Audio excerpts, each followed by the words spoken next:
This is Pinot Noir. One of these vines has probably got about 20 bunches on it, and we will probably get a bottle and a half off of each vine here. Once picked, the grapes need to be pressed as soon as possible, and at the winery, they've received their first delivery of the year. Excuse my ignorance, you're going to make a white wine from these red grapes? We will. All of the juice inside these berries is clear. It's just the colour in the skins. So if we press the juice off the skins immediately, we get no colour. It'll look a little bit pink when it first comes out, but as soon as we start the fermentation process, that colour will drop out. If we want to make a rosé, we will leave the juice in contact with the skins for a bit longer, or we'll make a separate red wine by keeping the skins and the juice together for maybe a week or so. So the time from picking to pressing is important. From the point they arrive in the winery, we'd like to be pressing them within 12 hours.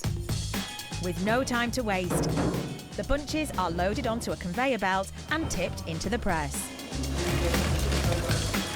We can try it if you like. Yeah, that'd be fabulous. Cheers. Wow, that's delicious.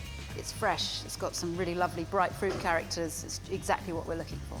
The grape juice is pumped into tanks where yeast is added and fermentation starts. After several months, the wines are bottled with more yeast and sugar for a second fermentation, which adds the fizz. And this process is exactly the same process that they would be doing traditional cava or traditional champagne with, is that right? This is exactly the same process, yeah.